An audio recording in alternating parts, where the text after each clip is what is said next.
Did you know that the origin of the Titans might be aliens? Or what about that the Titans might actually be made out of yeast? If not, let's get this bread and take a look down the Attack on Titan iceberg. Because basically ever since the Attack on Titan finale aired, my mind has been blown. It seriously broke my brain, I think. All the time travel, the politics, the kind of everything. It's absolutely crazy how much lore and fan theories they could just jam-pack into a single series, which is exactly why I want to do a real deep dive into the wildest ideas the Attack on Titan fandom has to offer. And in case you don't know, an iceberg is a video format where you break down a topic starting with commonly known facts and theories above the surface of the sea, while the deepest, darkest lore that not even the most hardcore fans know about it is at the deep depths below, like the fact that the Attack on Titan world is stuck in an endless cycle of reawakening the Titans, destroying the world, and yes, building it all back up from scratch just to tear it back down. Starting at Tier 1, Wall Sina.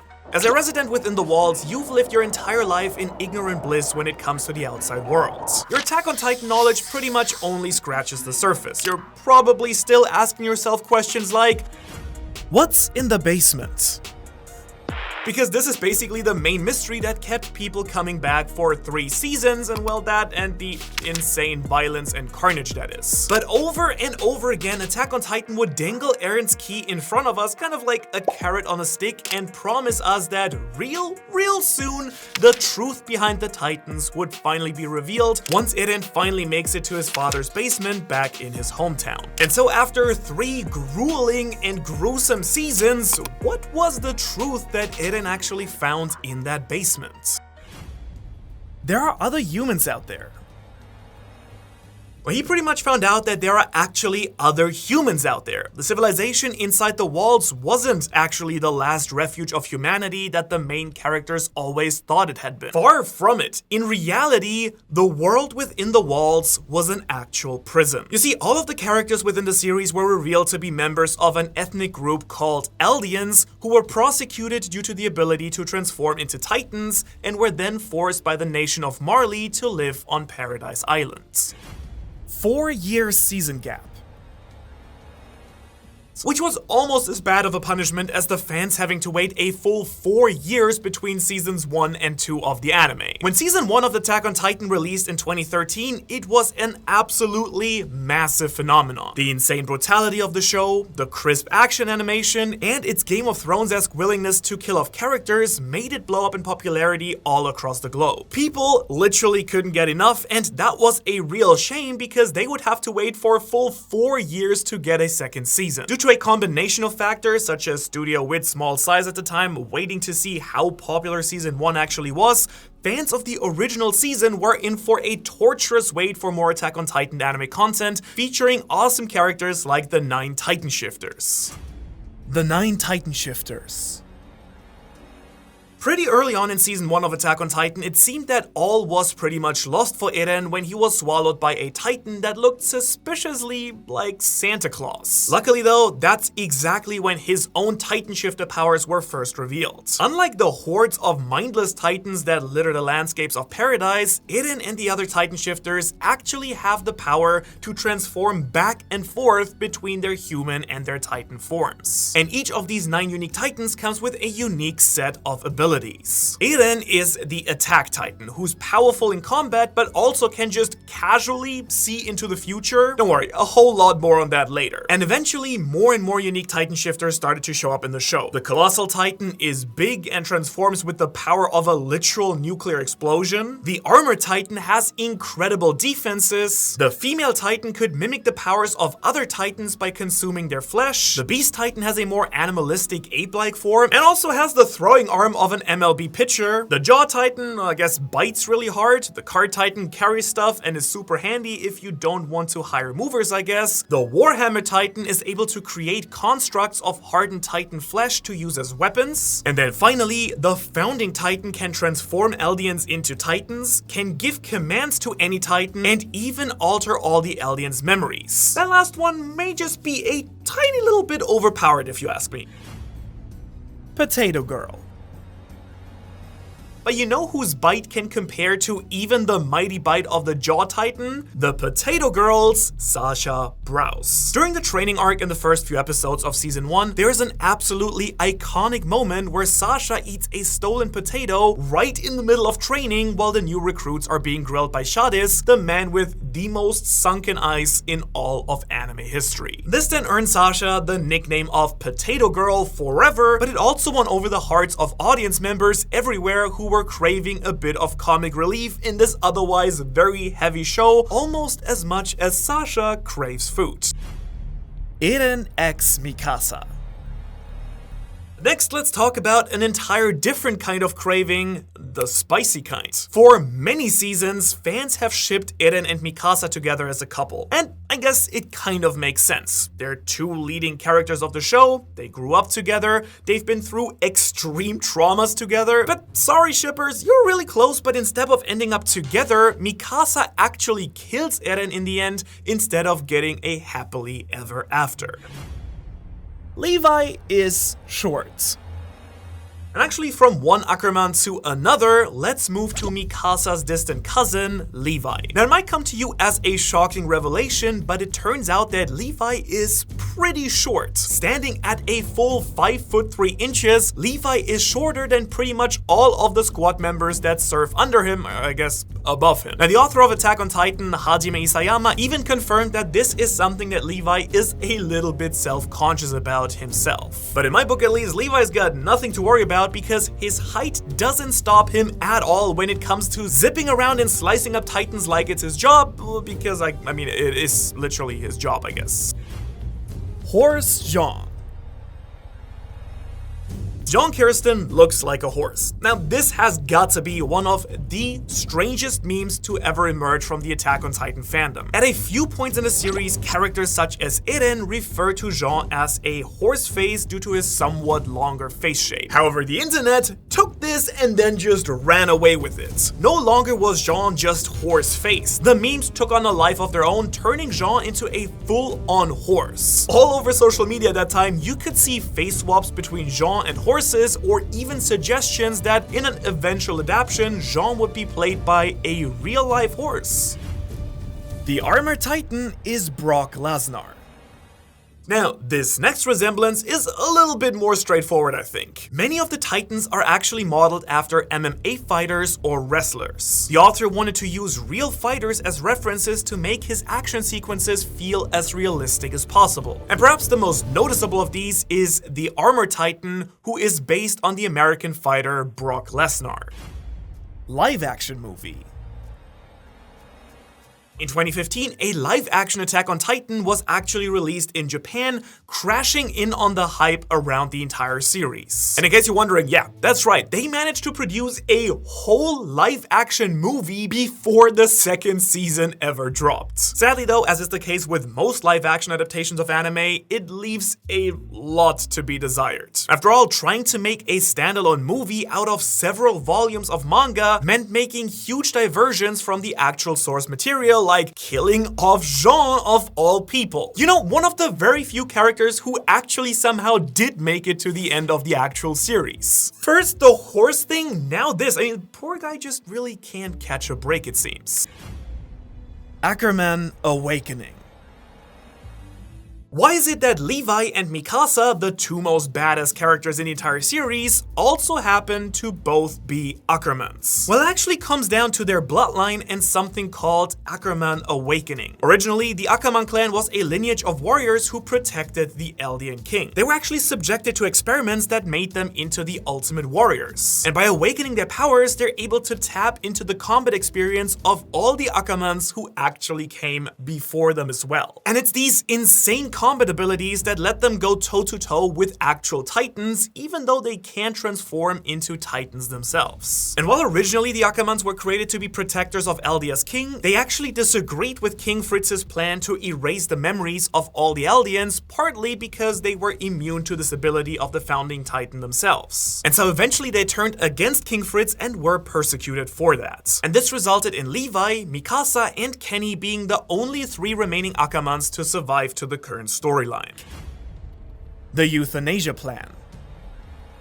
King Fritz's plan was to erase the Eldians' memories to stop the endless cycle of violence. But Zeke Yeager had another plan. As the captain of Marley's warrior unit, his job was to reclaim the founding titan for Marley. However, he then secretly also intended to betray Marley by working together with Eren to enact a plan of his own as well. Using the founding titan's powers, Zeke intended to alter the genetics of every single Eldian, rendering all of them sterile. And if his plan had succeeded, then all Eldians would have died out over time, unable to ever have children. In Zeke's mind, this would eliminate titans from the world altogether without the need for straight up genocide. Though, as we found out later, Eren strongly disagreed. Armin would be the new protagonist. Though Eren's opinion would have really not mattered at all if this next theory had actually come true. You see, when Eren was eaten in season 1, he didn't turn into a titan immediately. A ton of characters had just been brutally wiped out by the titans, and it wasn't for a couple of more episodes that Eren emerged, transformed into the attack titan. Now, lots of fans at the time actually thought that Eren was dead for good and Armin would just straight up take over his role as the protagonist. Remember, this was 2013 after all, and Game of Thrones was on top of the world. In fact, it was one of Isayama's major inspirations for this series. That show actually did pull the trick of killing off their main protagonist and then switching to focus on many other characters, so until Eren actually made his triumphant return, it actually did seem like a bleak possibility. After all, this show just had a level of violence that most anime fans were straight up not used to. Banned in China. In fact, did you know that Attack on Titan is so violent, it was just straight up banned in China? Due to violence, depictions of war, and generally unsettling imagery, China's Ministry of Culture banned Attack on Titan in the country in 2015, along with several other anime, including Death Note and Sword Art Online, out of all other stories. And actually also on the blacklist were some live-action series such as The Big Bang Theory. Actually, I'm gonna go ahead and agree with them on that one. I think that was the right call, actually. Controversial opinion. Attack on Titan, the final season, the final part, part 3, the finale. And now, before we go down to tier 2, finally, this is the last entry of the first level of this iceberg. No, for real, this is totally the last one, because when Attack on Titan returned for its 4th season, it was marketed as the final season. However, that became a little bit ridiculous once they took a long break before releasing Attack on Titan, the final season part 2, but we still weren't done, because then the grand finale was then released in 2 more batches of special episodes as a final season part 3 and final season part 4, which was actually, truly, really for real the ending of the series this time, but until the fans saw those credits roll, there was just no way to be sure they wouldn't straight up surprise us again with another to be continued. Which now brings us to tier number 2, Walrose. You've been enticed by the lore of Attack on Titan, and you need to descend deeper down this iceberg below the surface of the water. So you now have to leave the safety you've known and loved within Wall Sina and venture out to brave the realities of life within Walrose. The truth of the Titans, Eldians. Meaning you now have to confront some truly disturbing truths, such as the fact that every Titan in the story actually used to be a regular person. More specifically, every Titan is an Eldian descended from Ymir Fritz, the first human to gain Titan powers to begin with. The Eldians, or subjects of Ymir, possess the potential to be turned into pure Titans, the mindless monsters who rampaged across Paradise Island outside the walls, devouring any human that they could find. However, eventually, it was revealed that this instinct is actually because if a Titan consumes a human with a Titan shifter ability, they'll be able to regain their consciousness and live as a human once again. Back in history, Eldians had been in conflict with the nation of Marley for centuries. In the beginning, Eldia used their Titan abilities to inflict suffering on the Marleyans. However, by the time that Attack on Titan takes place, the table had drastically turned, and Eldians were the ones facing severe oppression by Marley now. Eren and Zeke are brothers. However, one family would seek to end the centuries-long cycle of violence, the Jaegers. Grisha Jaeger was an Eldian restorationist who sought to liberate his people. Back in Marley, he had a child with Dina Fritz, who secretly belonged to the bloodline of the Eldian royal family. This child would then grow up to become Zeke Jaeger, the captain of the Marleyan warrior unit and holder of the Beast Titan. However, once Grisha was found out and condemned to paradise, he had yet another child, Attack on Titan's main character, Eren Jaeger, who inherited the Attack Titan from his father. Both half-brothers, Eren and Zeke, inherited their father's revolutionary spirit, wanting to end the cycle of violence, but in entirely different and completely opposed ways. However, long before Zeke first made an appearance, both of Grisha's families seemed linked by fate. The Smiling Titan is Dina Fritz. In the very first episode of the series, Eren's mother is eaten by one of the creepiest titans in the entire show, known as the Smiling Titan. And in a really cruel twist of fate, it turns out that the Smiling Titan was none other than Dina Fritz, Grisha's first wife. When Grisha and Dina were punished by Marley and sent to paradise for their involvement with the restorationists, she was transformed into a pure Titan. And years later, she would cause a whole lot of trouble for her former husband's new family in the form of brutal cannibalism, that is. And since Dina was secretly a member of the royal family, when Eren and her Titan form would meet years later, coming in contact with her gave him the ability to control Titans, since at that point he possessed the Founding Titan already. And when the Founding Titan makes contact with a Titan of royal blood, they gain access to extremely broken abilities to control and manipulate all other subjects of Ymir, meaning all other Eldians. Bertholdt Spelling. But now it's time for something a little bit less complicated, a spelling lesson. Quick, spell this character's name. If you said Bertholdt, then you're correct. Give yourself a prize. However, don't enter yourself in the spelling bee too fast, because if you said Bertholdt, well, you're also correct. Due to some translation issues, both of these spellings are officially correct. Kodansha USA uses Bertholdt in their manga printings of Attack on Titan. However, the Funimation dub and subtitles use Bertholdt in their versions instead. So no matter how you like to spell it, you're probably right unless you picked some really strange third option. I mean, Rivaille. But one translation error that is 100% spelled wrong is this. Rivaille. Can you tell which character this is supposed to be? Because I sure couldn't when I first saw that name. That's right, this is how some early fan translation referred to the character that we now know as Levi. But at the same time, you can't blame them for trying, because translating between Japanese and English isn't a one-to-one process, and sometimes a translator just has to make their best educated guess to figure it out. It just turns out that in this case, this one was a little bit off the mark, or, you know, kind of a lot off the mark, I guess. Reiner's weight loss. And one more thing that feels just a little bit off is Reiner's weight, or more specifically, the weight loss that he has in the show. If you carefully check the guidebooks, it actually lists the height and weight of many Attack on Titan characters. But you can also reference this data for both the seasons 1 to 3 and updated information for after the time skip in season 4. And as you'd expect, most characters are pretty consistent, some have grown over this time, but curiously enough, Reiner actually loses several pounds, going from 95 kilograms to 83 kilograms in the final season. But this might have actually been a pretty thoughtful consideration by Isayama, because after the events of the early seasons, Reiner actually fell into an actual deep depression. And so this could be a subtle Easter egg that nods to his emotional state at this point. I mean, it appears that he lost his appetite during this time and lost a lot of weight as well. Also, quickly for Americans to follow along, 12 kilograms is about 26 pounds, which is a considerable amount of weight to lose in that time. Luckily though, by the series finale, we got to see Reiner redeem himself for his past actions and help defend the world from the destruction of the Rumbling. Nonbinary Hange.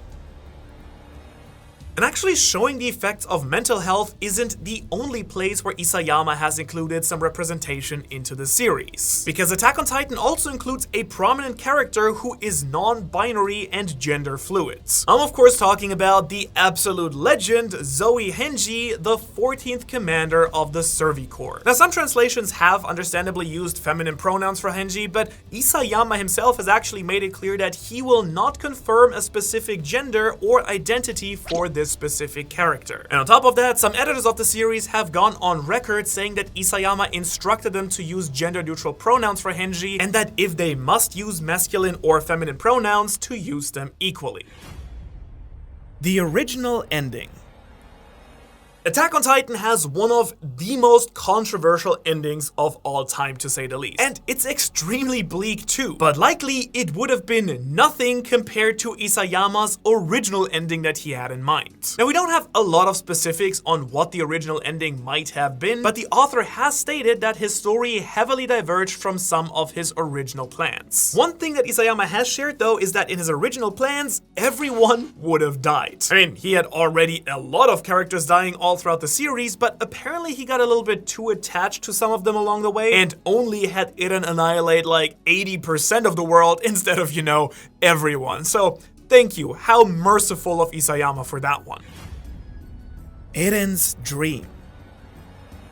But if you ask me, I think that we can actually see hints of this original ending in Eren's dream sequence from the beginning of the series. This nightmarish dream that Eren had in the first episode of Attack on Titan seemed to be a premonition of dark things to come. Now, many of the flashing images are very clearly depictions of things that would actually happen in the series. We see a blurred vision of Eren's mother, Carla, being eaten. We see the blood-splattered flowers from when Hannes is killed. We see an image of a windmill from Shigan Shina. However, we also see what appears to be the entire 104th Training Corps deceased in a forest. And this could very much be a nod to Isayama's original intention of killing off the entire team instead of leaving several alive. And this dream also seems to be some god tier level foreshadowing, giving us some subtle hints at Eren's ability to see the future with the Attack Titan powers as well. And actually this wouldn't be the only time the timeline gets really mixed up here, which is always a possibility when it comes to time-based powers, of course. Thankfully though, not all of the beloved main characters ended up in an eternal slumber. Levi has insomnia. After all, turns out that Levi is pretty bad at slumbering in general, whether it's eternal or not, because he has got a terrible case of insomnia. In fact, Levi averages only about 2 to 3 hours of sleep per night. It could be the understandably high stress levels that comes with living in the world where you're under constant threat of Titan attacks, residual trauma from his terrible childhood, or maybe he's just on that grind 24/7 that has him living on a mangaka's daily schedule. Ultrahard Steel. It must be ultra hard to keep up his peak physical and mental abilities with so little sleep, and coincidentally, Ultrahard is also the type of steel used in his Titan cutting blades as well. I kind of like to think that Isayama would come up with a more scientific sounding name for his fictional alloy, but nope. The canonical name for this material really is just Ultrahard Steel. Really, if anything, the Scouts might need to hire a better marketing department for that one. Falco is Jesse Pinkman? Now, I already mentioned how a lot of the Titans are based on professional wrestlers and MMA fighters. I also talked about how some of the story's willingness to kill off characters is inspired by shows like Game of Thrones. But one really surprising reference point is that Falco, a warrior candidate who inherits the Jaw Titan, is based on Jesse Pinkman from Breaking Bad? What? Isayama has said that he is a huge fan of Breaking Bad, and at one point there's a Titan that appears that looks distinctly like Bob Odenkirk's criminal lawyer character Saul Goodman. One of my all-time favorite Easter eggs in anime ever. I mean, at least this Titan looks more like Saul Goodman than Falco looks like Jesse, in my opinion. I gotta say, I don't really see it actually, but now I just can't stop picturing a math lab run entirely by Titans. That would be pretty dope. The light novels. And to get that image out of your heads right now, let's turn to the light novels now. For people who are sad that Attack on Titan has come to an end already, you don't have to look very far to get your next fix, it turns out. Because there are tons of light novels giving side stories to the entire series. There is Before the Fall, which is a prequel to Attack on Titan. The Harsh Mistress of the City gives a new perspective to some of the events of the main series. Lost Girls tells a few side stories starring Mikasa and Annie, and Garrison Girl tells the story of a young girl joining the Garrison Regiment as well. So if you just can't get enough of this show, you know just what to pick up and try to get at the bookstore near you. I don't know if they have those abroad. Titans are based on drunk customers. When Hajime Isayama was a young man with dreams of becoming a mangaka, he was employed at an internet cafe. And it was actually there where he found his biggest inspiration. Nope, it wasn't Breaking Bad or Game of Thrones, it wasn't MMA finding or even another manga. His biggest inspiration for his show was, of course, drunk people. To be more precise, specifically the inspiration for the Titans came from drunk and angry customers. These people would move sloppily, losing control of their fine motor skills, their speech might slur, and they would become absolutely unintelligible and scary. Now, these intoxicated people were human, obviously, but fundamentally altered in their state. And basically, the anxiety that came with having to deal with people who had lost some part of their humanity and themselves became the basis for the manga's terrifying Titans. The jury is still out though on whether this specific cafe's customers were wearing any clothes though. The ODM Gear is based on swings. The Titans being based on drunk people isn't the only surprising real-life inspiration for the series though. Far from it, because it turns out that the omnidirectional mobility gear utilized by the Servicorps to maneuver around Titans in 3D space was actually inspired by the playground. Specifically, Isayama saw a swing set's pendulum-like motion pivoting from a single point as a huge basis for this fictional technology. So the next time you find yourself at your local park, just think you're just a couple of steps away from hacking and slashing up some monsters. Walled City is based on Nordlingen. And while we're talking about the real-life basis for things in the series, let's talk about Attack on Titan's iconic walled cities. It turns out that the walled city of Shiganshina is influenced by a real town from Germany, my homeland, called Nordlingen. And this town is entirely surrounded by a circular wall, and its iconic red-roofed architecture also made its way into Attack on Titan as well. But this is actually only one example of Isayama expertly planning out his series. Because when revisiting the show a second time, you can really see the thought put into every step of the story, especially how instances of foreshadowing give you clear clues on what's to come, even if they're hardly noticeable the first time around. Eren's steaming wounds. One great example of this is Eren's steaming wounds. During the training arc, Eren falls and injures his head while training with his ODM gear. And afterwards, you can actually see steam rising from his bandaged head. It does seem very odd at first, but once we learned that steam is released from all of the Titan shifters during their transformations and when their wounds are healing, it starts making sense. World War II parallels. And that brings us to the last point of Tier 2, where I'm gonna talk about one of the biggest historical influences on Attack on Titan. Now this one does seem pretty obvious, I'll admit, but it has to be talked about whenever we talk about the deeper meaning of Attack on Titan, and that's the very obvious World War II parallels. Marley's treatment of the Eldians very strongly parallels Nazi Germany's treatment of the European Jewish population. This is very clear in some areas, such as Eldians being forced to live in internment zones reminiscent of places like the Warsaw ghettos or Paradise Island's population within the walls even being a giant concentration camp of sorts. In addition, the Eldians are forced to wear stars marking their ethnic heritage, just like Jewish people were made during the Holocaust. The Marleyan military uniforms also very strongly resemble the Nazi uniforms, particularly the warrior candidates' armbands taking on a red color once they reach the rank of honorary Marleyans. Some other parallels include the prominent use of military technology like bombings and zeppelins, and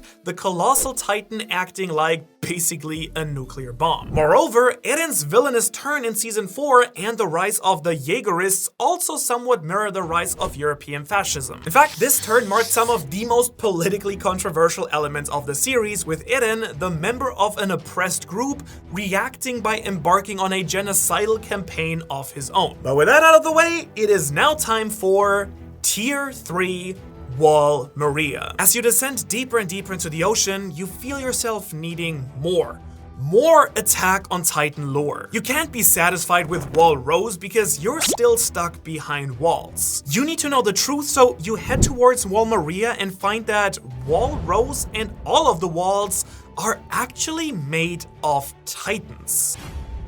The walls are Titans. One of the biggest mysteries at the start of the series was, how did these 3 giant walls actually get there in the first place? Given that the land is filled with hungry titans who are drooling for any nearby human, how would any construction crew even survive the building process? Well, as it turns out in the end, these aren't just any old walls. The walls are completely constructed out of titans and their hardened flesh. Karl Fritz used his power of the founding Titan to construct the walls out of colossal titans to protect the inhabitants from the outside world. Now, of course, on top of that, those titans were also lying in wait, ready to be used in the rumbling. Walls Maria, Rose, and Sina are Ymir's daughters. But there's actually yet another Easter egg also hidden inside the walls other than the giant titans themselves. The walls' names, Maria, Rose, and Sina, are actually named after Ymir Fritz's daughters. Ymir, of course, was the progenitor of all titans, and their father actually forced them to cannibalize their mother's corpse upon their death, and they were commanded to have as many offspring as possible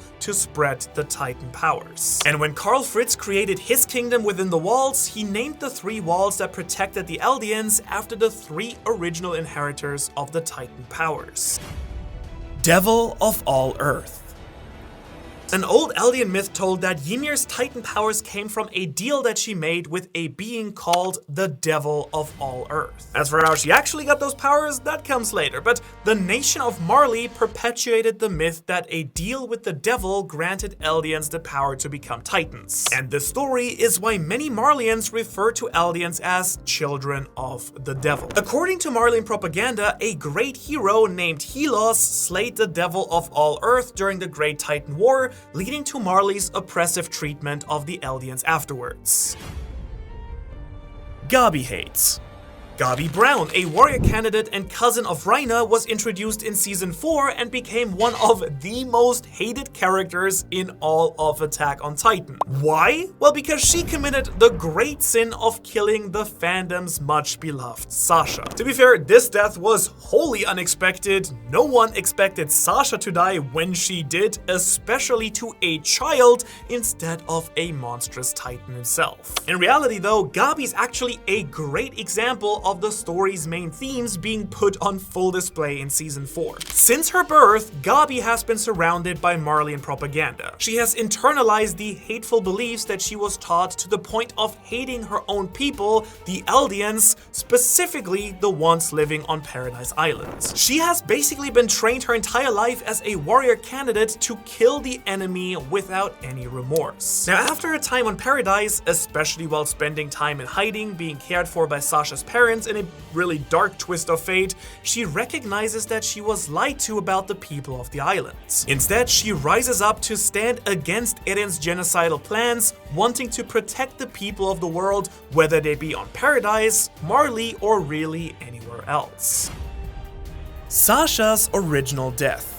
And speaking of Sasha's death, Isayama originally had completely other plans. As we just said, in the end she was killed by Gabi in Season 4 on the Zeppelin after Eren's battle with the Warhammer Titan. However, in his original plan for the story, Sasha was actually killed much earlier. Now, we don't have all the details of when and how this would have happened, but what we do know is that Sasha's original death made an editor cry, and that editor then begged Isayama to please change the story. And so thanks to that, Sasha was spared for a while at least.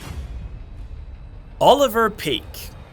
And actually, speaking of changes to the story, I now have to talk about Peak's original character design. Observant fans will notice that Peak's Cart Titan transformation looks absolutely nothing like Peak, even though most Titan transformations at least somewhat resemble their human forms. However, originally, Peak Finger was actually going to be a middle-aged man, the design of which fans have lovingly named Oliver Peak. And with this version, it's much easier to see why Peak's Cart Titan form looks the way it does. However, I think that it's still somewhat strange that Isayama didn't update the Titan form after he settled on Peak's final human design.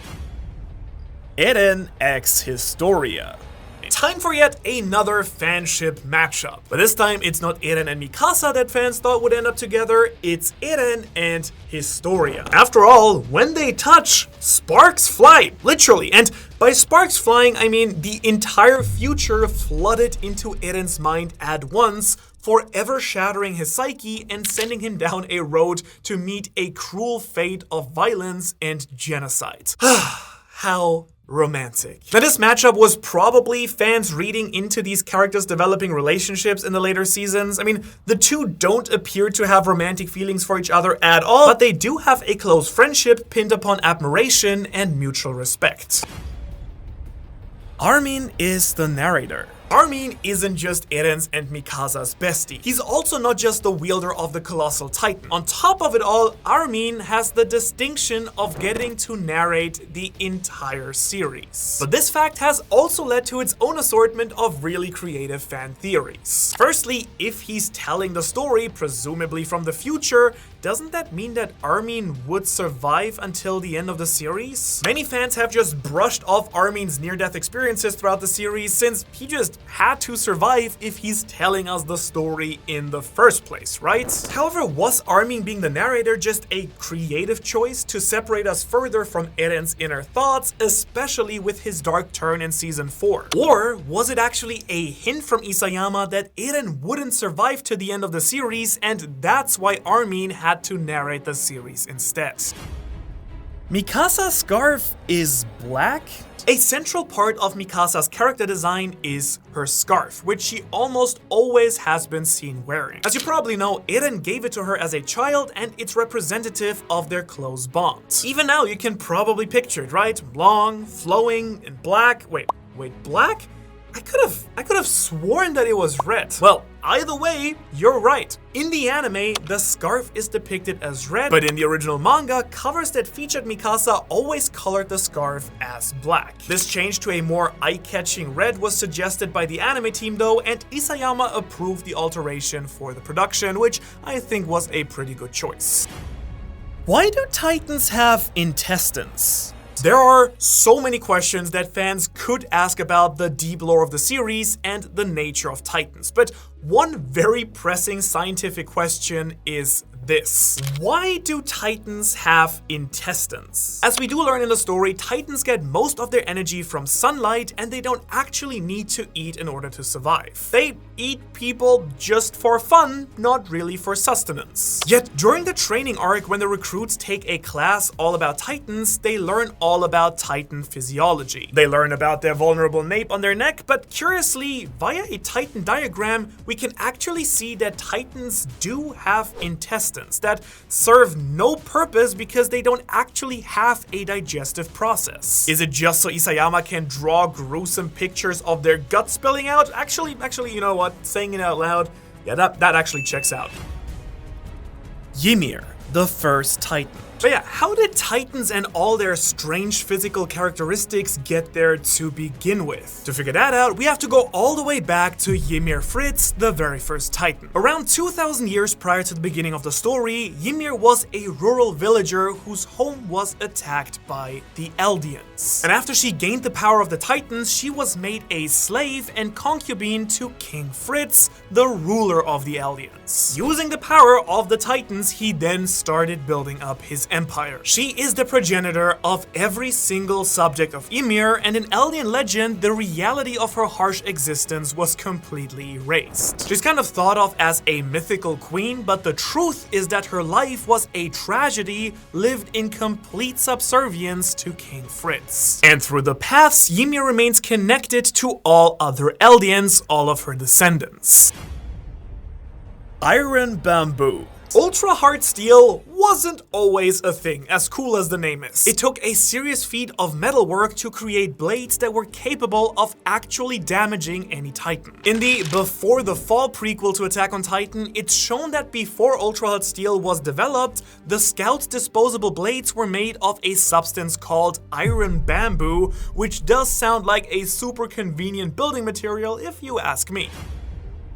Muv-Luv Alternative. Now, I've already talked about tons of very unlikely inspirations for Attack on Titan so far, but this next entry might be the wildest one yet. Attack on Titan was based on a visual novel, but not one of the usual suspects like Phoenix Wright, Ace Attorney, or Doki Doki Literature Club. Isayama was hugely inspired by a visual novel called Muv-Luv Alternative, a sequel to the earlier Muv-Luv Extra and Muv-Luv Unlimited. Now, for starters, Muv-Luv Alternative opens with the main character awakening from a dream that seems to suggest a time loop or a terrible premonition. Both series take place in a world under siege by inhuman monsters. In Muv-Luv's case, it's aliens. Both main characters experience massive traumas in their childhood that lead to them harboring resentment, anger, and a real thirst for revenge. Kenny is from GTA?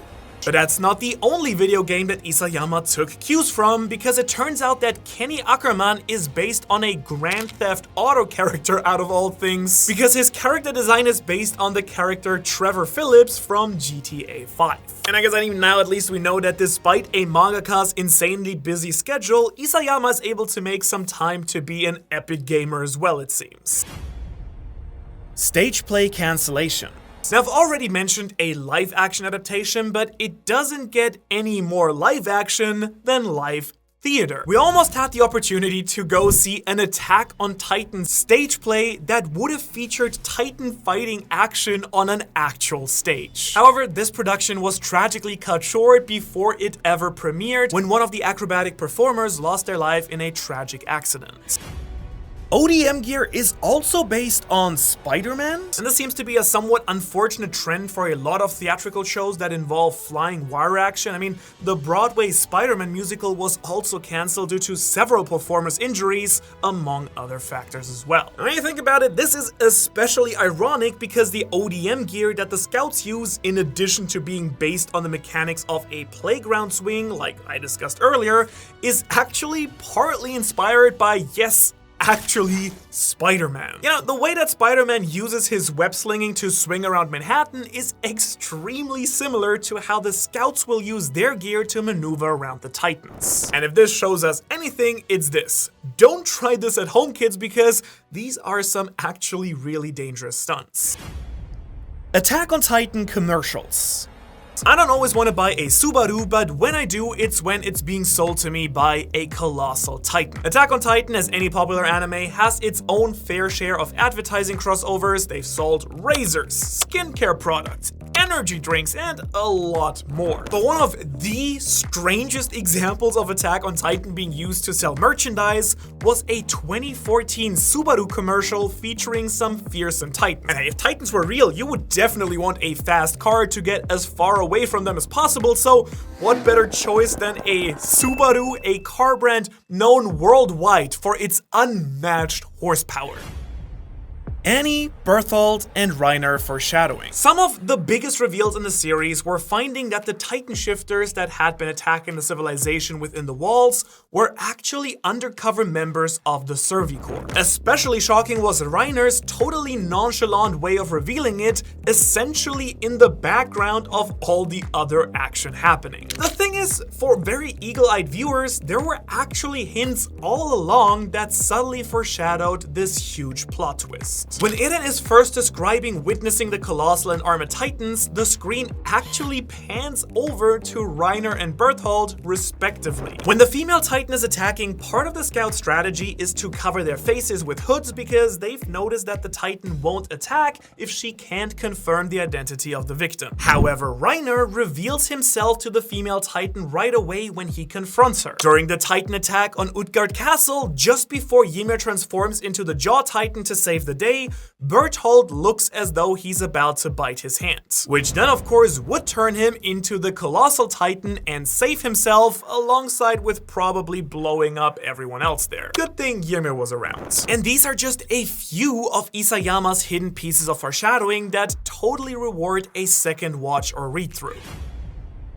Eotena Onslaught. Back before the release of Attack on Titan's official English translation, one fan subgroup had quite a different name for the entire series: Eotena Onslaught. Their chosen name for the Titans was Eoten, which is probably just as meaningless to the average English speaker as keeping it as Shingeki no Kyojin in the first place, but for those of you who are curious, a more literal and accurate translation of the original title would actually just be the Attack Titan, straight up. Avengers Crossover.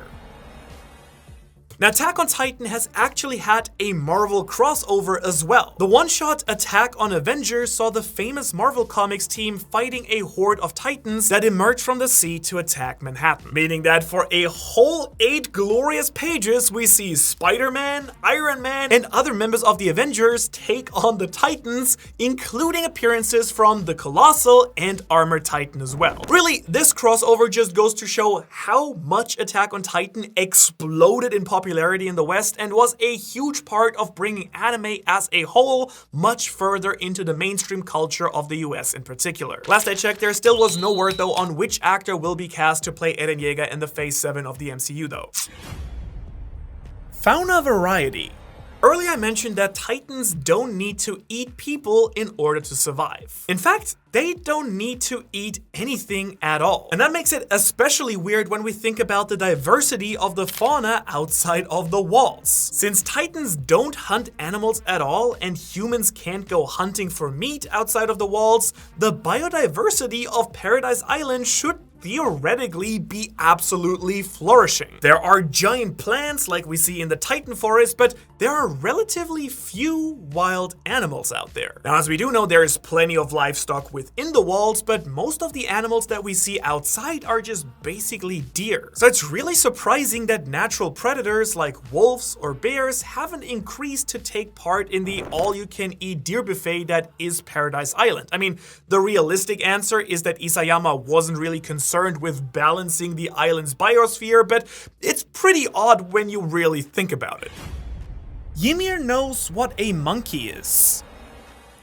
That's why Ymir's line about the Beast Titan looking like a monkey is actually a really neat Easter egg. The Beast Titan absolutely does resemble a great ape, but when Ymir makes the comparison, everyone who's listening just looks confused. It's almost as if they've never heard of a monkey before, which they haven't. Now, since Ymir then also reveals her identity as a Titan shifter and her tragic backstory, things start to make sense. Ymir was born nameless in Marley, but was taken in by a cult of Ymir worshippers and named after the first Titan. Eventually, she was captured by the Marleyans and punished by being sent to Paradise and transformed into a pure Titan. And she wandered there for 60 years before, by mere chance, she ate Marcel from the warrior unit and inherited his Jaw Titan. Having regained her consciousness, she then found her way inside of the walls and survived as a thief. Eventually, she then learned the secret behind Krista's identity as Historia of the royal family and joined the military as a way to get closer to her. But with her history in Marley, it makes total sense in retrospect that she would know what a monkey is when everyone who spent their entire lives on Paradise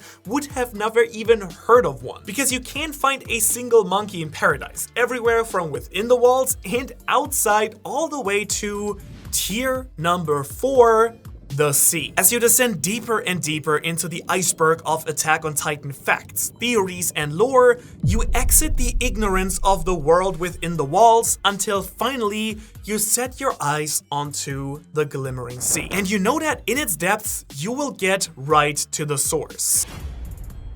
Hallucigenia.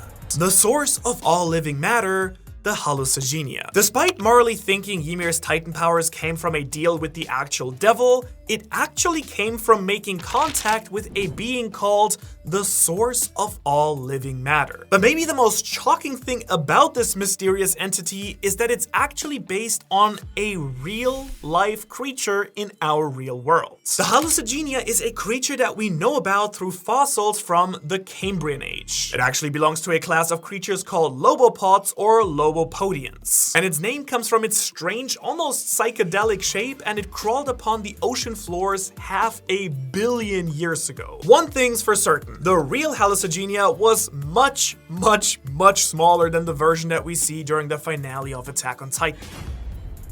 Norse mythology. Another big inspiration for the series lore is Norse mythology. One of the most obvious places we see this is the name Ymir, the first person to gain the power of the Titans, because in Norse mythology, Ymir is the name of a primordial giant connected to the origin of the world. The Nordic Ymir was eventually killed by his descendants, including Odin, and his body parts were used to shape existence itself. In Attack on Titan, Ymir's Titan powers were split into those of the 9 Titan shifters, which could be a parallel of the 9 realms of Norse cosmology. In addition, the Titans' torment of humanity inside of the walls resembles the frost giants that threaten Asgard. The rumbling ensnaring the world in destruction also mirrors the Norse apocalypse, Ragnarok. And I'm also pretty sure that Thor would love to get his hands on a thunder spear as well.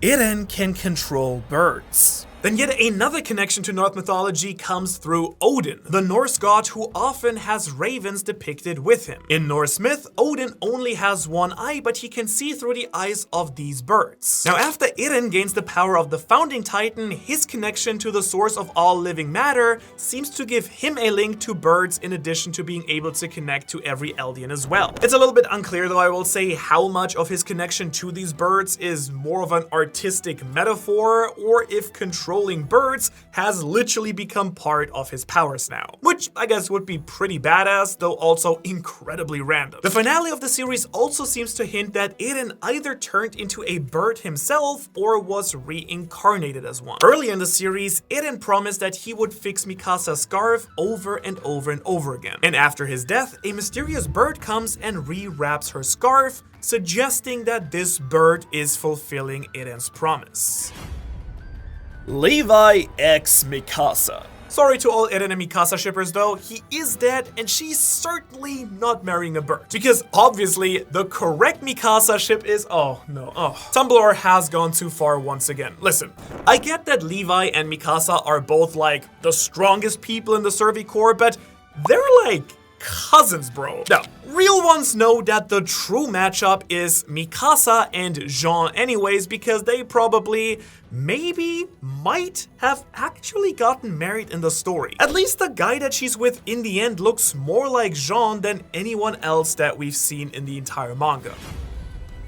Reiner's split personality. Throughout the series, Reiner becomes one of the most complex and interesting characters in Attack on Titan. The mental turmoil he goes through as a Marleyan warrior who has to live a double life as a member of the Survey Corps subjects him to extreme mental anguish. Some viewers have even speculated that Reiner develops dissociative identity disorder, otherwise known as split personalities, with his 2 identities becoming distinct personalities. Allowing his scout regiment personality to take over would kind of save his psyche from the guilt that would come with knowingly betraying the residents of Paradise, who had at this point truly become his friends. The world map. If you take a really good look at Attack on Titan's world map, it should look a little bit familiar because it's just our actual world map, but flipped upside down. It's kind of hard to place all of the countries that we do know about, such as Hizuru, which is a parallel of Japan and is located in the east. However, we do get a very clear picture of Marley and Paradise Island, and Paradise Island is actually located where Madagascar is in the real world, and Marley's map is located on the African continent. Now, I hate to be this guy, but this kind of makes the lack of biodiversity on Paradise even more strange, since the real world Madagascar is home to some of the most unique plant and animal species on the entire globe. the Titan Forest. But one very unique plant species that we do see on Paradise can be found in the Titan Forest. This location is seen multiple times throughout the series, and at first glance, the forest just consists of regular trees. However, these trees grow to an average of 80 meters tall, towering over most of the Titans. To put it into perspective, these are far taller than the majority of all trees on Earth. Very few species, such as sequoias, can actually reach a height a little bit taller than this. So how did this forest get here? Did someone plant it intentionally? It's kind of a mystery we'll probably never get a real answer to. The Timeloop Theory. As soon as fans read the title of Chapter 1, To You, 2,000 Years in the Future, people thought that time must become important in the series. Eren's dark dream that predicted the future in the beginning helped set a ton of fan theories abuzz as well. Later in the series though, it was of course revealed just how time travel actually fits into the series. Because the Attack Titan lets the user see the future of all its past and present users, as well as even influence previous users as well, resulting in a ton of very confusing, twisting timeline manipulation shenanigans as well. However, a much earlier fan theory before the truth was revealed was the time loop theory. Fans believed that Eren was actually stuck in a time loop, that he was destined to continually repeat the same events over and over again until he was finally able to defeat the Titans, or at least bring their powers to an end. Each time that he failed, he'd have to start all the way back at episode 1, reliving the tragedy of Shiganshina's destruction and the death of his mother. And even though the details were wrong, fans were right on the money that some element of time travel would be present in the story. The true scale of the rumbling. How big was the rumbling really? According to some very skilled internet mathematicians, it's been calculated that the walls contained over 500,000 colossal titans, each of whom stood around 60 meters tall. At the rate that they were moving across the globe, the Titans wiped out 80% of humanity. I would say that it was a destructive force beyond measure if the internet hadn't taken it upon themselves to measure it. Gabi is Eren? I already talked about how a huge portion of the Attack on Titan fanbase absolutely hated Gabi Brown. But it really seems that Isayama designed Gabi's character to work as a reflection of Eren himself. Just like Eren, she's someone who's experienced immense trauma and pain, which leads her to seek violent revenge against an enemy that she doesn't fully understand. Now, fans are likely a little bit more sympathetic to Eren's cause because we do see firsthand all the suffering that he deals with at the hands of the Titans and indirectly at the hands of Marley. But Gabi, on the other hand, is the victim of Marley's propaganda as well, but her trauma is just as real as Eren's, and she also seeks to redeem herself in the end as well, you know, instead of murdering like 80% of the world's population. Even though Eren eventually reveals that he saw the rumbling out of all the possible futures as the only one to break the cycle of violence, taking his word there, it's still pretty tough to get on his side. Like, Eren is pretty much the bad guy of this show. Erwin is from a Paris Hilton music video. In another wild example of a character being inspired by someone from another media, you won't believe where Erwin's design originally comes from. It turns out that he's actually based on a male model named Matthew Hall. Specifically, he's based off of Hall's appearance in a 2008 Paris Hilton music video for a song called Paris for President. Because apparently Hilton's work has had an immense influence on Isayama, as just so many other random things have had as well. Needless to say, Matthew Hall was quite surprised when he found out that his likeness was used for a main character of the world's next anime sensation, and being somewhat honored, has actually cosplayed as Erwin as well. The Colossal Titan is an atomic bomb. I've established before that Attack on Titan is absolutely full of parallels to World War II. And another layer to this comparison is with the Colossal Titan essentially being an allegory for a nuclear bomb. As the Colossal Titan's abilities are developed over the course of the series, less emphasis is put on its massive size and a lot more focus is placed on the heat, steam, and energy it expels during its transformation. Armin, for instance, has to make a devastating decision to use the Colossal Titan's explosive abilities to blow up Marley's port and damage the ships they would have used to travel to Paradise. However, the power of the explosion is such that Armin knows he will damage Marley itself, including innocent civilians. And so Armin's moral dilemma and resulting guilt parallels the complex real-world politics behind the use of nuclear weapons. The Attack Titan can see the future. While talking about the Attack Titan powers, let's break down exactly how this time travel-esque ability really works. It's not just that the Attack Titan sees the future, more accurately, it sees the memories of other Attack Titan users, both past and present, at least the ones that the future users are willing to share. This is how Eren was able to go back in time and affect Grisha's decisions, causing his own father to do terrible things to enact the current timeline of the story. It's also the reason that Eren Kruger, the user prior to Grisha who was an Eldian restorationist, told Grisha that he needed to protect Mikasa and Armin. His memories were starting to blend with those of Eren, even though Eren, Mikasa, and Armin weren't even born yet. Attack on Titan video games. Cashing in on the huge success of Attack on Titan, there were also a few video games developed based on the property as well. Owners of a Nintendo 3DS, for example, could bring their favorite anime into their own hands in the game Attack on Titan: Humanity in Chains. Console gamers, though, had Attack on Titan: Wings of Freedom and Attack on Titan 2, along with its final battle upgrade as well. Future Eren in Season 1? Was Isayama giving hints about the culmination of the story all the way back in the beginning of the series? I mean, in an early Season 1 scene when Mikasa, Eren, and Armin are all talking, we can see a man standing near them. He has somewhat long hair and a disheveled appearance, and his face is mostly hidden. Some fans have speculated that this is actually the future version of Eren watching his younger self's memories. More than likely, though, this is just a random guy.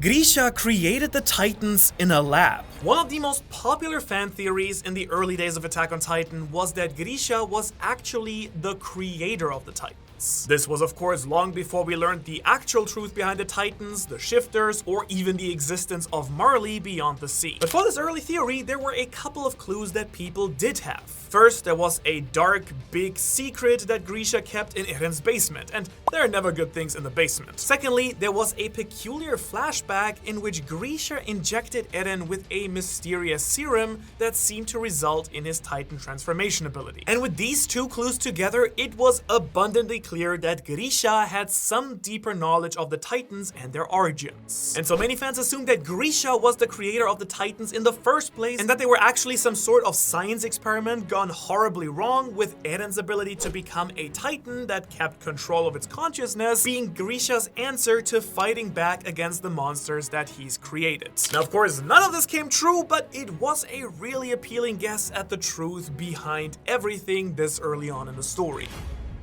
The female Titan is Eren's mother. But that's not the only theory that was really popular at the beginning of the series. Another one that picked up a surprising amount of steam was that the female Titan's true identity was actually Eren's mother. Yeah, that mother. The one that was eaten on camera by the Smiling Titan. The mother that was extremely dead after episode 1. But hey, this is anime, and stranger things have happened before, right? After all, Eren himself was eaten by a Titan and then triumphantly burst free, transformed into a strong Titan himself, so maybe Grisha gave his mom a dose of the good old Titan serum as well, and she became the female Titan, laid low for a couple of years, and then became a bad guy?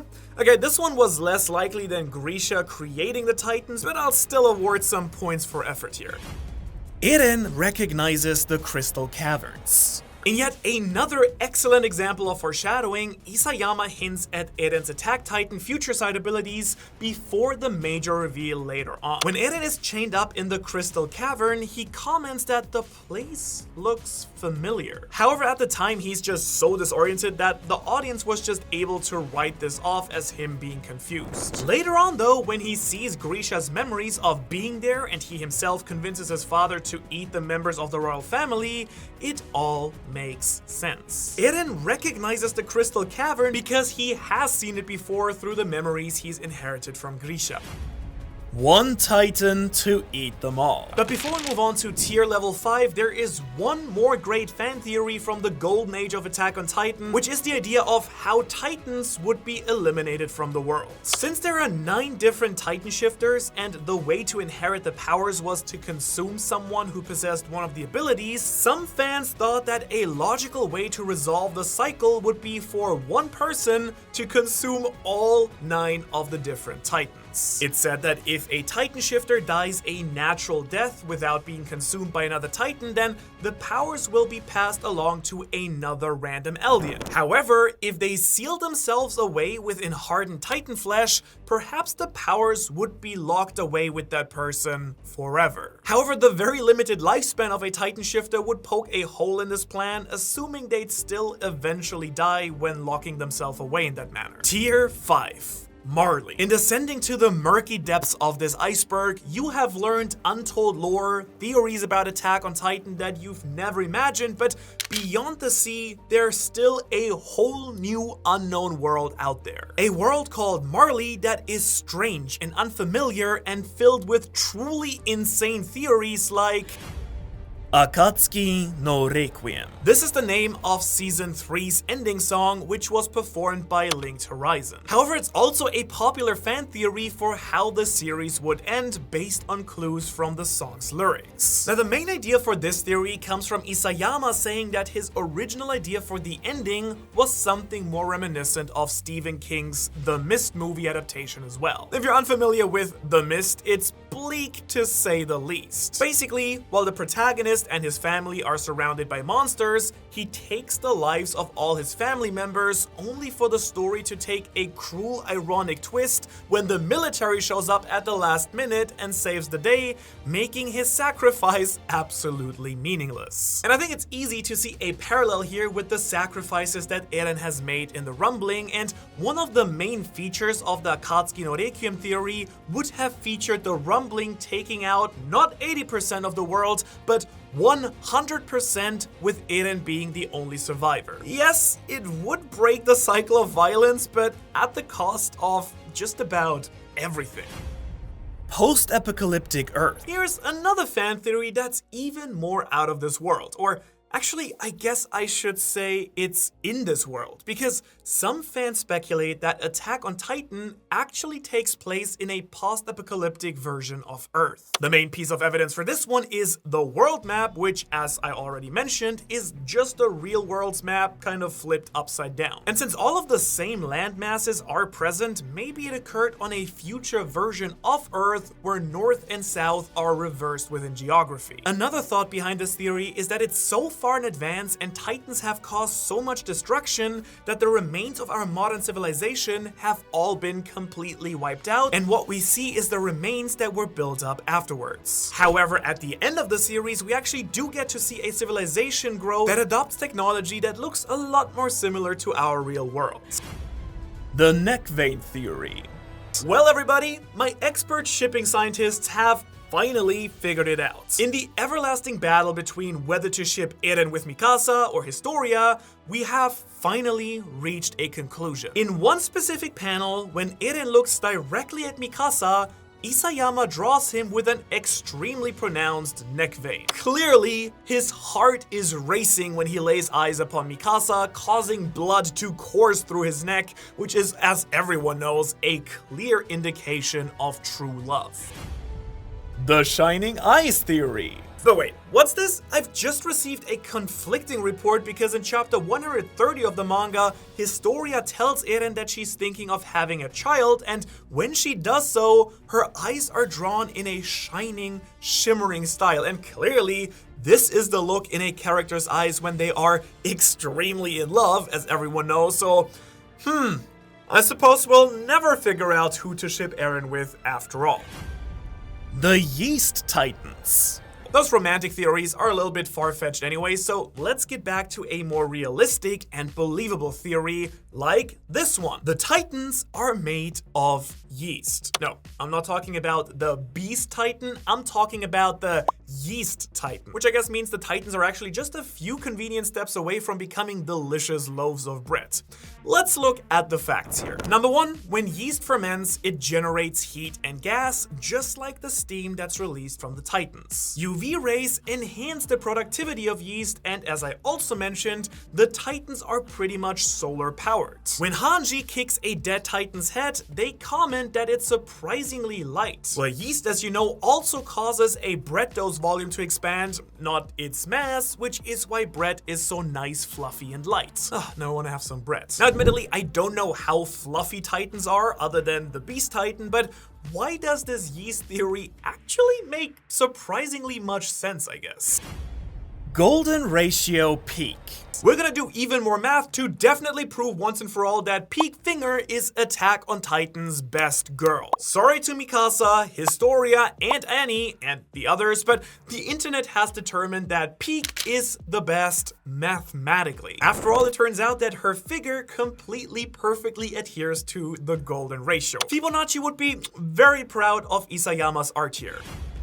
Hallucigenia is aliens? Okay, I need to call up the History Channel for this next theory because I've got a feeling that they would be very interested. I already talked about the source of all living matter, which is based on the hallucigenia. But in the real world, it was just a little creature and definitely did not unleash godlike powers upon the earth, that we know of, at least. So why and how does it do so in Attack on Titan? The answer, my friends, as with so many things, is aliens. If hallucigenia was actually a visitor from outer space, its parasitic method of propagating itself throughout the generations and spreading itself across the planet would start to actually make sense, as would its otherworldly abilities found within the various Titans.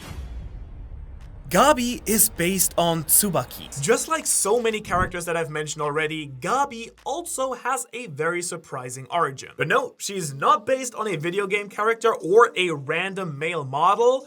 Gabi's design actually appears to be borrowed from Attack on Titan itself. Specifically, Gabi's design seems to be taken from Attack on Titan Volume 0, the original one-shot version of the story that was published before the series that we know today. The lead character of Attack on Titan Volume 0 wasn't Eren, instead it starred a character named Tsubaki who looks pretty much exactly like Gabi. Apparently, Isayama liked that original design enough that he wanted to repurpose it and keep her spirit alive in the actual series.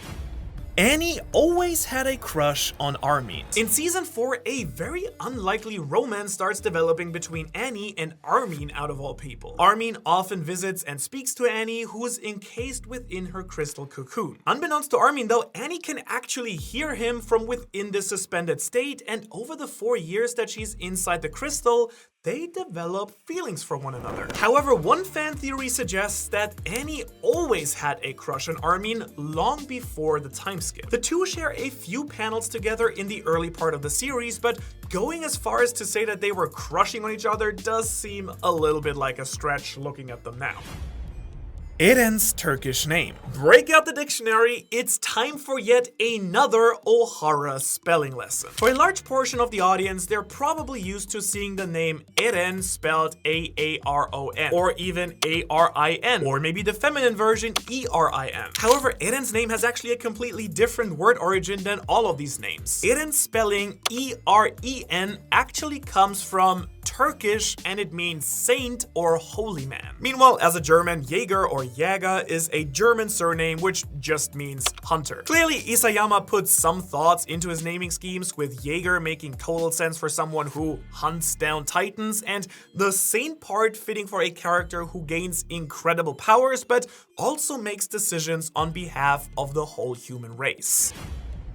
Frida saw Eren in the mirror. While Eren is viewing memory shards in chapter 130, he sees a previous member of the royal family, Frida Rice, sitting at a mirror and brushing her hair. This makes sense since she's a previous wielder of the Founding Titan, and as the inheritor of the Founding Titan, Eren could see the past user's memories. However, while she's looking in the mirror, Frida appears to notice something and her expression changes. Now, we don't actually see Eren in the reflection, but could he have used his Attack Titan powers to appear before her in the reflection, even though she did not possess the Attack Titan? Eren is based on Yushin Okami. Yet another Titan form is based on an MMA fighter. This time though, it's the Attack Titan form of Eren himself, who's based on the fighter Yushin Okami. However, this one seems to definitely be more based on the fighter's body than face, since the Attack Titan is made to resemble Eren much more as well. Also, Eren's longer hair in the Titan form kinda makes it harder to tell that Okami was used as the basis for this form.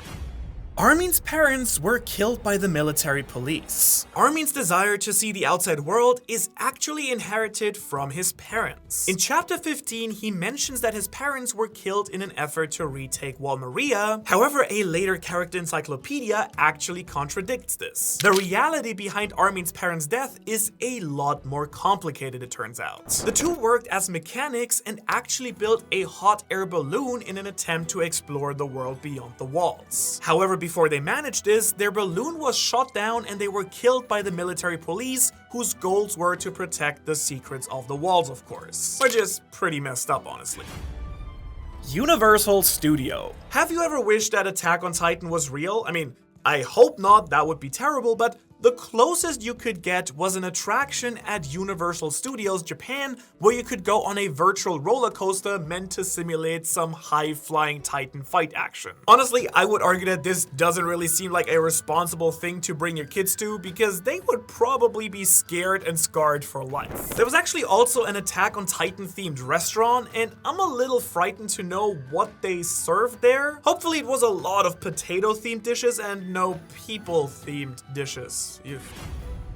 The Endless Cycle. Attack on Titan is a series all about breaking the cycle of violence, hatred, and revenge. The Eldians waged war on the world, and in return, Marley oppressed them for many generations. Eren lost his family and his peaceful childhood to the wrath of the Titans and swore that he would take revenge. And despite the massive amount of death that he caused, Eren committed to the rumbling because out of all the futures he saw, according to him, with his Attack Titan powers, it seemed the best way for him to break the cycle of violence for good, destroying the hallucigenia and ending the Titan powers. However, this of course came at the cost of most of the world's population, even though it finally rid the world of the Titans as well. Zeke's Euthanasia Plan was overall a lot more peaceful, but it would have resulted in the complete elimination of the Eldians as well, and Eren didn't want to lose his people. However, despite the finale resulting in the end of the Titans and a new era of peace emerging, the final pages of Attack on Titan suggest that, for all the efforts of its characters, the cycle of violence will never end. We see a futuristic society grow in place of the world where Attack on Titan took place, but then that modern technology leads to destructive forces just as deadly as the Titans. Weapons and bombs destroy that new society just as the Titans had destroyed the previous one. And in the final moments of the entire show, a young person happens to find a hole in the tree where Eren was buried, just like the one that Ymir found when she came into contact with the source of all living matter. And this ending suggests that not only will the Titans wreak havoc on the Earth once again, but that they may have done so timeless times before the story we even know. And still, the iceberg continues downwards. The sea now becomes deeper and darker as you uncover the real truth behind Attack on Titan. But as you descend further, you feel a shaking, a trembling, like giant footsteps, because it's tier level 6, the rumbling. But before the end comes, you must find out what are the ultimate theories and lore about this show. Theories such as Eren saw Attack on School Castes. When Eren made contact with Historia, he saw the entire future, including the version of the future where he committed mass murder. But what if this future wasn't the only timeline that he saw? What if he actually saw all of Attack on Titan? Not just the timeline that we know, but the light novels, the video games, like what if he saw the Subaru commercial also when he kissed Historia's hand? And most importantly for this entry, what if Eren also witnessed Attack on School Castes? Attack on School Castes is an alternate universe illustrated by Isayama that was included with the Attack on Titan volumes between 21 and 34. Basically, this 13-page special story reimagined all of Attack on Titan's main characters attending high school together and fitting into different student archetypes. And depending on how how exactly the Attack on Titan powers work, maybe Eren actually saw this possible world and dreamt of a life where he could be lucky enough to be star of a school life manga instead. And honestly, who can blame him? Grisha brought the pandemic. One reason that many fans believe that Grisha Jäger may have created the Titans was his scientific and medical knowledge. He was a well-respected doctor who cured many patients within the walls. In fact, this is how he met Eren's mother. When a terrible plague struck the people within the walls, Grisha was able to cure many people, including his future wife Carla and her family. After all, he did have the medical knowledge of Marley at his disposal. There's just one little catch. Grisha was the first person to enter the walls from the outside in many years. It's actually extremely likely that Grisha himself brought on this plague in the first place by carrying a pathogen from Marley that was able to quickly spread through the population in the walls since they had built up no immunity. Was the hero who helped cure the plague actually just the one who caused it to begin with?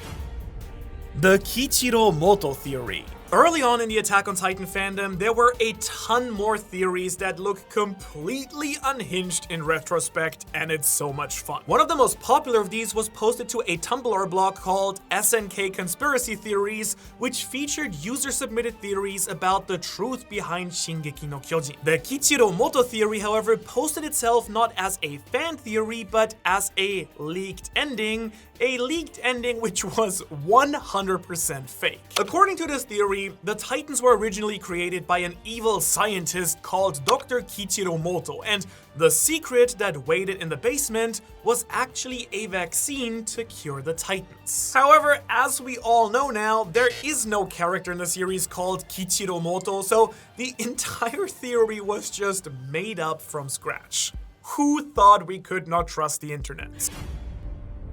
Cafe pop-up. Nothing works up an appetite quite like watching the terrible carnage of Attack on Titan, am I right? So, residents of Houston, Texas were especially lucky in the summer of 2022 when the Pop Fancy Dessert Bar hosted an Attack on Titan themed pop-up cafe. Celebrating the final season of Attack on Titan, though we do not know which of those, they remodeled this dessert restaurant as a tavern at Wall Rose. This way, Texan Attack on Titan fans were able to celebrate the end of the series with delicious treats like the Kenny, which is just a bratwurst with sauerkraut, and the Shiganshina twist, which is a soft-baked pretzel. You could wash all of that down though with a sparkling Titan serum, which came with its own syringe, and enjoy dessert in the form of a potato girl croissant in honor of Sasha Browse. The Chapter 57 controversy.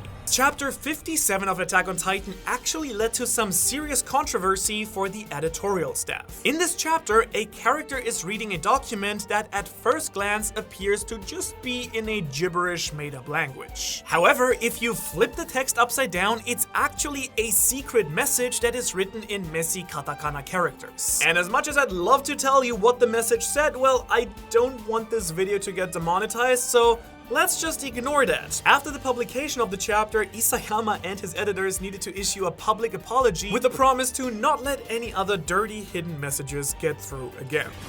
Beast Titan wielders become their favorite animals. I've already talked about how Zeke's Titan form strongly resembles a primate, giving him the appearance of a gorilla or some sort of other humanoid ape. However, in the finale, we see the past users of the Titan shifter forms appear from Eren's founding Titan, and we can see other versions of the Beast Titan as well. Among these are ones like Tom Xaver's goat-like form, a minotaur, a snake, and even a rabbit. So this theory speculates that these transformations aren't random. Instead, what if every wielder of the Beast Titan just becomes their favorite animal? And Zeke just really loves great apes like an anime Jane Goodall.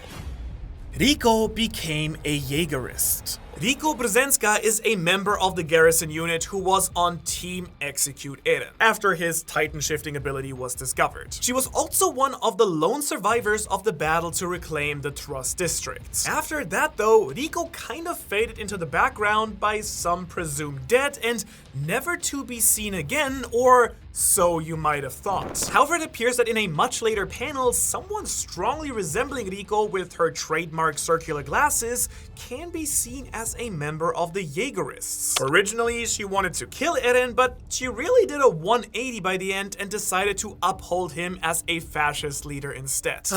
Good character development. Reiner is Helos. One popular theory that came out after the existence of Marley was revealed in the series was that Reiner was the reincarnation of Helos. Helos was the name of the mythical hero who supposedly liberated Marley from the wrath of the Titans by slaying the devil of all Earth. However, the problem was, it turned out that that myth was all made up and Helos might not have even been real at all. But this fan theory posed Eren as the devil of all Earth and Reiner rising up as an actual Helos-like figure to stop his reign of destruction, which kind of happened, but if anyone is the real Helos, I'd have to give that to Mikasa, who actually put an end to Eren. Bertholdt can predict the weather. The world within the walls doesn't exactly have a lot of accomplished meteorologists, it seems. Thankfully though, they have Bertholdt and his incredibly unusual sleeping positions. Whenever Bertholdt sleeps, he essentially contorts himself like a pretzel, and other characters comment on this, suggesting that certain positions are a sign that rain will be coming that day. Erwin would support genocide. Hange wholeheartedly believes the former leader of the Scouts, Erwin, would have been against Eren's rumbling plan. Of course, there's no telling how the story would have gone if Erwin hadn't died when he did, but some fans do disagree with Hange here. While part of Erwin's fame as a leader was coming up with strategies that spared more Survey Corps members' lives, he was absolutely not opposed to sacrificing his own lives or those of his men if the situation called for it. That's why the Scouts' final charge against the Beast Titan is just such a climactic moment of the series, because he was willing to sacrifice many lives in order to ensure that the mission was a success. So would he have gone along with the rumbling, which sacrificed untold numbers of lives for the chance at peace? Levi is based on Rorschach.